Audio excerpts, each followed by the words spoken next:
সাবরুম মহকুমাতে ফের একবার মাথা চাড়া দিয়ে উঠেছে নেশা কারবারিরা।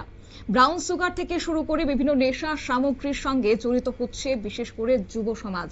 গোপন সূত্রের ভিত্তিতে এবার অভিযান চালিয়ে গভীর রাতে বড়সড় অভিযান চালিয়ে বিপুল পরিমাণ ব্রাউন সুগার নেশা সামগ্রী উদ্ধার করছে পুলিশ। ঘটনাকে কেন্দ্র করে এলাকা জুড়ে একটা চাঞ্চল্য ছড়িয়েছে। গতকাল গভীর রাতে সাবরুম মহকুমার বনকুল আউটপোস্টের অন্তর্গত সোনাইছড়ি এলাকার জগদীশ চন্দ্র পাড়ায় অভিযান চালিয়ে সাবরুম থানার পুলিশ। গোপন তথ্যের ভিত্তিতে পরিচালিত এই অভিযানে স্থানীয় বাসিন্দা বিমল দাসের বাড়ি থেকে উদ্ধার করা হয়েছে বিপুল পরিমাণ ব্রাউন সুগার সহ বিভিন্ন ধরনের নেশা সামগ্রী। পুলিশ সূত্রে কি খবর শুনুন।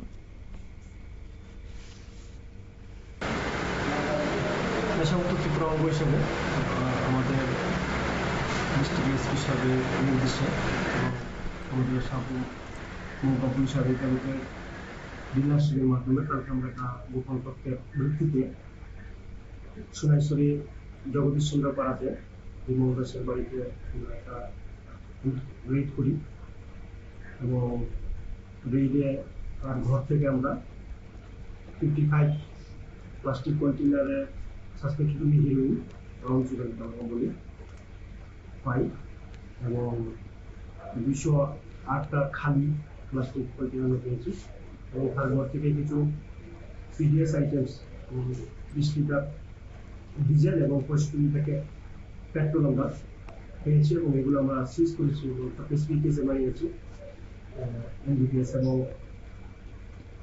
ইসি অ্যাক্টের তার বিরুদ্ধে আমরা কেস নিয়েছি এবং আজকে থেকে আদালতে সাবরুম মহকুমা জুড়ে এখন ব্রাউন সুগারের কারবার, আর দীর্ঘদিন ধরেই ওই এলাকায় নেশা কারবারের অভিযোগ উঠে আসছিল। অবশেষে নির্দিষ্ট তথ্য হাতে পেয়ে গভীর রাতে অভিযানে নেমেছে পুলিশ। অভিযানে নেতৃত্ব দিয়েছেন সাবরুম থানার ওসি অপু দাস এবং এসডিপিও দীপ্তনু বিশ্বাস। রবিবার দুপুর নাগাদই সাবরুম থানার ওসি সোমবার দুপুর নাগাদ সাবরুম থানার ওসি জানিয়েছেন গোটা ঘটনার তদন্ত শুরু হয়েছে এবং এই চক্রের সঙ্গে আর কারা জড়িত রয়েছে তা খতিয়ে দেখা হচ্ছে।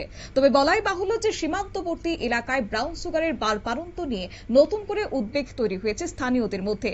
পুলিশের এই অভিযানের সাফল্য মিললেও নেশা কারবারিরা যে পুরোপুরিভাবে দমন হয়নি সেই দাবি এখন রাখছে সচেতন মহল। নিয়ে নিচ্ছি ছোট্ট একটি বিজ্ঞাপন বিরতির সঙ্গে থাকুন।